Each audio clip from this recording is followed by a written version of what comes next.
everyone. So today I want to address the topic of the pain that you may be feeling in your body, whether it's back pain, neck pain, rib cage, foot, knee, all that. Doesn't matter. The source of that pain most of the time is caused from somewhere else. I find especially, I use a couple examples here. So knee pain, which was something that I suffered with a lot in my childhood years, from like age 5 to my early 20s, rehab myself. And now, since being in this industry for so long and really, talking, if you didn't see my video the other day where I talked about fascia, I highly recommend listening to that because that plays a big role in all of this.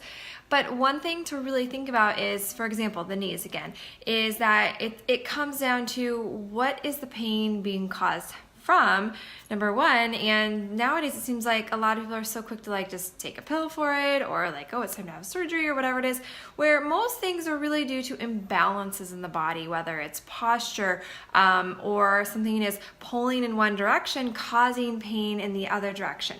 So when that's happening, again, the knees, for instance, that could be that maybe you need to have a little bit more muscle and fascial connection around your patella, your kneecap, so that it is tracking straight. And then we got to look up the chain a little bit more. I always like to address and see what's going on with the pelvis and the hips, because of the way our pelvis is, there's so much that can happen, and especially for women, and men will get some of this as well, but we have to really look at what's going on with the pelvis. That's a lot of times for me where I start, because if we have crazy imbalances with one hip might be feeling like it's really hiked up and towards our shoulder, then the other one might be getting the pain, or maybe it's the knees because of you're getting up and down a lot, or maybe that bothers you. But have you ever stopped or had anyone address what's going on with your pelvis?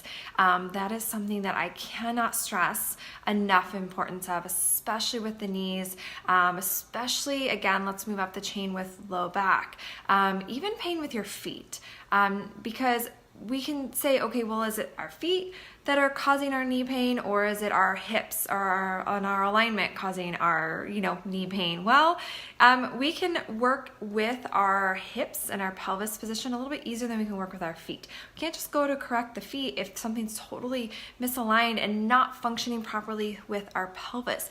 And that ties in a lot with our deep core and obviously posture, right? Alignment. So let's use the example of pain at the SI joint. That's a pretty common one for a lot of people, especially if you sit a lot during your day, because maybe when you sit, if you start paying attention to how you're sitting, are you leaning back? Are you rounded all the time? Which again, we're gonna talk about neck here in a minute. But if you're rounded all the time and you're putting so much pressure at your lower back, it's also putting pressure on your pelvic floor. Male or female, it's putting pressure on your pelvic floor, putting pressure on your low back. We're not properly connecting through our core. And so if we're putting so much stress on our low back, well, of course it might hurt, because it needs to be connected and lengthened. And so if we think about it, as we age, we tend to get more compression of our spine, but you don't have to. And that's a big thing that I feel like we don't talk about it enough, is that you don't have to allow compression to happen as we age, because we can work on lengthening. If that's all you take from all of this, then do it. Start working on lengthening tall, sitting tall, moving tall, when you're working out, whatever it might be. That right there, that one little piece can help you to start to improve how your body feels, how your body moves, how your body functions, and in time can help to get rid of these annoying aches and pains. So with pain in the SI joint, it's rarely ever actually the SI joint that's causing the pain. It's the results of something else. You're getting pain in your low back or your SI joint because your pelvis is misaligned, because the way we sit through our day or move through our day, or you're rounded a lot. So you want to move up the chain, and with the mid back, that's a big piece that I have realized so many people don't actually activate their mid-back muscles. When I start to wake them up with my clients, all of a sudden they're like, wow, I didn't even know I had muscles back there. And so we want to think about our mid-back helping to support our shoulders, our neck, and our head. And so many people have neck pain. And let me tell you, I've yet to work with one person whose neck pain was actually from the neck. The neck pain, in my experience with working with a lot of variety of clients, females, males, all ages, is that it comes from what's going on with their mid-back.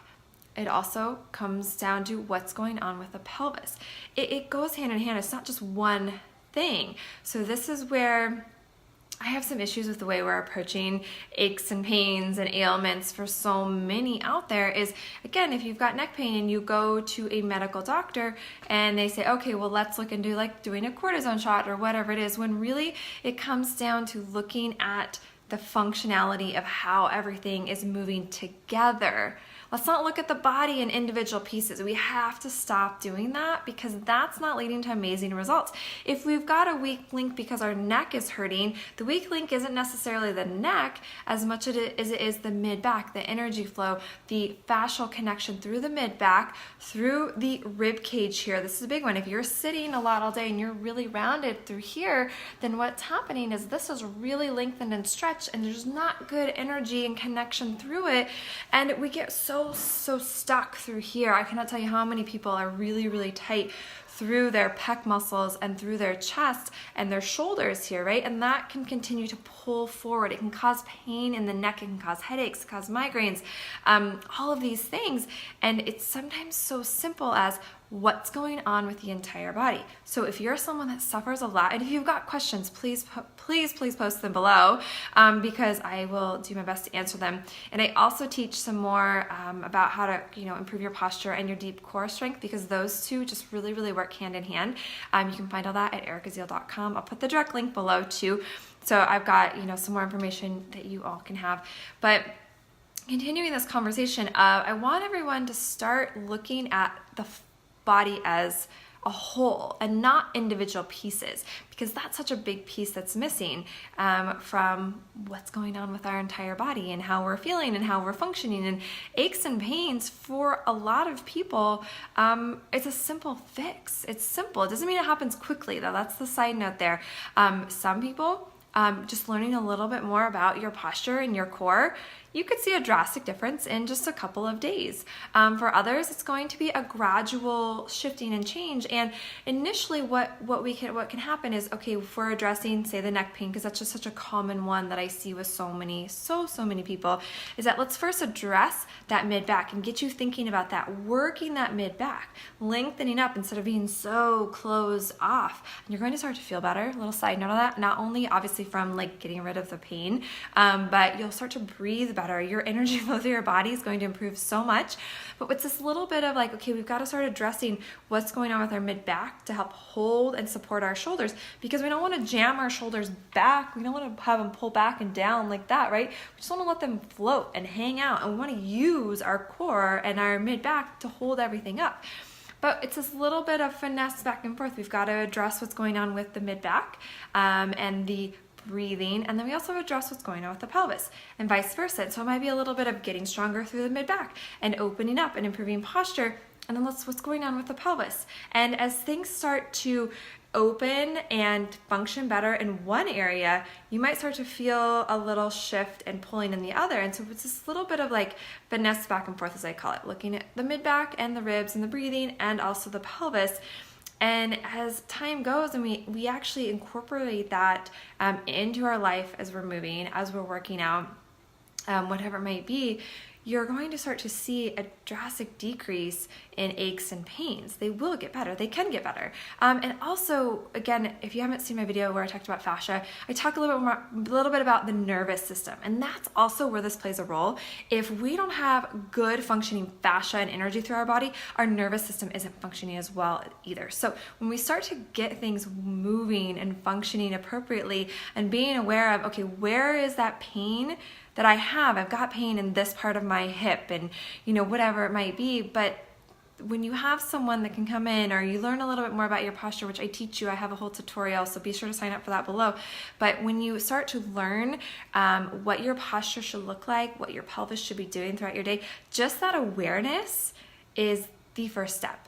It's not going to re-correct itself right overnight, because if we think about postures and what our fascia does, if we've been so rounded forward for so long, well, our back line is going to really stretch. So it's going to take time to get that to strengthen and lengthen upward and hold you upward. So when we start to strengthen these deeper layers, it's just like, you know, again, if you're doing bicep curls, right, it's going to feel different, but it's that same concept of we've got to get stronger, so that initially there might be some soreness, but it's the slower and more progressive we go, gradually incorporating these small changes and being aware of bringing this up when you go to the doctor.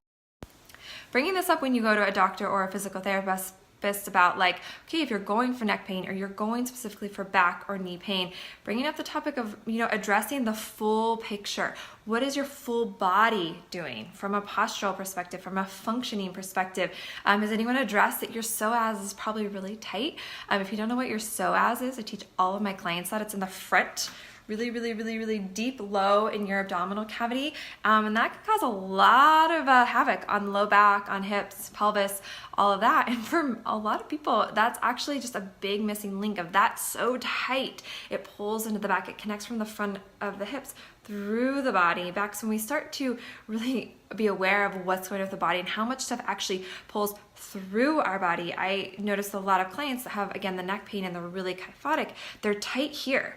So the tightness here is causing pain in their neck because this is so tight forward. We've got to get them to open up, and it's literally pulling through their chest cavity into their back. And that's something I was never taught that even in college wasn't addressed. So I'm just here to bring awareness to that, and I teach you some good fundamentals about that. So if you have questions, please ask below, and until next time, have a wonderful afternoon.